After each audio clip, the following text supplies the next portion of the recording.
I never thought this would happen to me. My wife, Sarah, and I had been together for 10 years. We were high school sweethearts. The couple everyone thought would last forever. But forever is a long time and people change. Or maybe they just reveal who they truly were all along. It started subtly. Sarah began working late more often. Big project at work, she'd say, looking tired. Then came the business trips, which became more frequent. I tried to be supportive. Her career was taking off, and I was proud of her. But a nagging feeling started to grow in the pit of my stomach. She was distant, emotionally and physically. Our conversations became superficial, and my attempts to connect were met with one-word answers and a quick glance at her phone. The phone. That little glowing rectangle became the bane of my existence. It was always with her, always angled away from me, and it would light up with messages at all hours. When I'd ask who was texting so late, she'd wave it off. Just my boss. Or it's the team group chat. I wanted to believe her, I really did. I told myself I was being paranoid, that my insecurities were getting the best of me. One Friday night, she told me she had to go on an impromptu team-building weekend retreat. It was last minute, she said, and mandatory. She packed a small bag, gave me a quick, passionless kiss, and left. The house felt incredibly empty that night. The silence was deafening. I tried to watch a movie, but my mind kept replaying the last few months.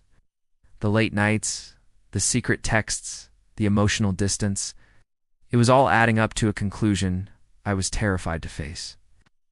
The next morning, I was nursing a cup of coffee, trying to shake off the gloom, when my phone buzzed. It was a number I didn't recognize. I almost ignored it, but something compelled me to answer. A man's voice, hesitant and nervous, was on the other end. "Is this John?" he asked. I confirmed it was.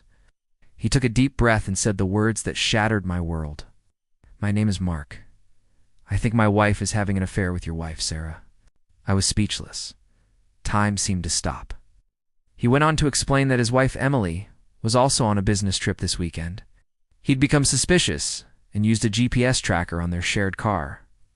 The car wasn't at a hotel conference center. It was parked at a romantic little bed and breakfast 2 hours away. He sent me the location. My heart pounded in my chest. He then sent me a screenshot of a text conversation he found on their shared tablet. It was between Sarah and Emily. The messages were filled with I love yous and plans for their future together. They weren't just colleagues. They were planning to leave us. All the lies, all the excuses, they all came crashing down in an instant. The big project, the team chats, the business trips, it was all a cover for her secret life. The pain was immense, a physical ache in my chest. But amidst the heartbreak, there was a strange sense of clarity. The fog of doubt and self-blame I'd been living in for months had finally lifted. I wasn't crazy. I wasn't paranoid. I was being cheated on and lied to. I thanked Mark. My voice barely a whisper.